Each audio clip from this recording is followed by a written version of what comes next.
অঙ্গীকার করেছিলেন মানুষের সেবায় জীবন উৎসর্গ করব, তবু কারো কাছে মাথা নত করি না, মাথা নত করবো না আল্লাহ ছাড়া। তারেক রহমান একসাথে বলে 10টি বছর রাস্তায় আন্দোলন করে, স্বৈরাচার বিরোধী আন্দোলন করে গণতন্ত্র পুনরুদ্ধার করেছেন। আজকে তারই সন্তান তারেক রহমানের একই কথা, আমরা নির্বাচনে যাব। তারা বিগত 16 বছর শেখ হাসিনার অত্যাচারে জর্জরিত, যারা বিগত 16 বছরে গণতন্ত্রের কথা মুখে আনতে পারে নাই, যারা বিগত 16 বছরে সত্যিকার অর্থে গণতন্ত্রের কথা বলার সাথে সাথে গ্রেফতার করেছে, খুন করেছে, আয়না করে নিয়ে মাছের পর মাছ আটকে রেখে নির্যাতন করেছে, তাদের প্রতি সম্মান করে আমরা ডক্টর মোহাম্মদ ইউনূসকে সমর্থন দিয়েছি। আপনি এমন একটি নির্বাচন উপহার দেন, সেই নির্বাচনে শেখ হাসিনা মোদির আঁচল তলে বসে স্বীকার করে এই বাংলাদেশ, এই ডক্টর ইউনূস। আজকে পত্রিকায় দেখেছেন 7 সিস্টারের 55% মানুষ মনে করে মোদি যেন আর হাসিনাকে দিল্লিতে না রেখে অবিলম্বে বাংলাদেশে ফেরত দেয়। বন্ধুগণ, বড় বড় কথা, গণতন্ত্রের বড় বড় কথা বলেন।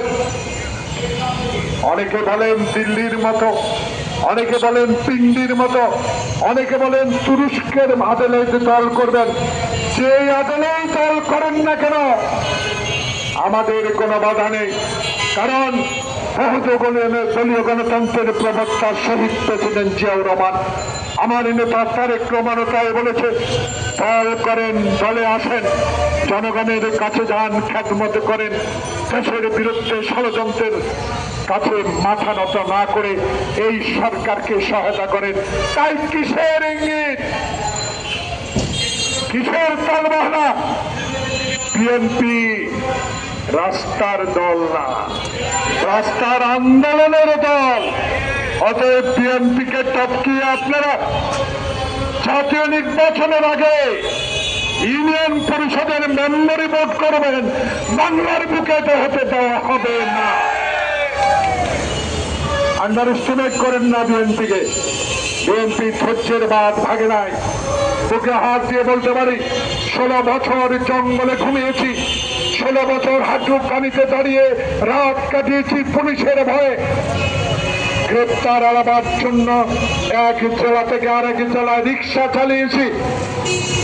বুকে হাত দিয়ে বলতে পারি, এই দুপুরে বেলায় জোহরের নামাজের আগে একটা বিএনপির নেতা কর্মী আওয়ামী লীগ বা অন্য দলে যোগ দেয় নাই।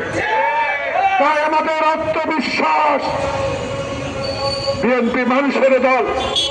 তাই তালবাহানা করে সচিবালয়ে ঘাপটি মোড়ে বেঁচে থাকা ওই কিছু সচিব, যাদের নাম কিছু ডিসিএসপি 142 জন,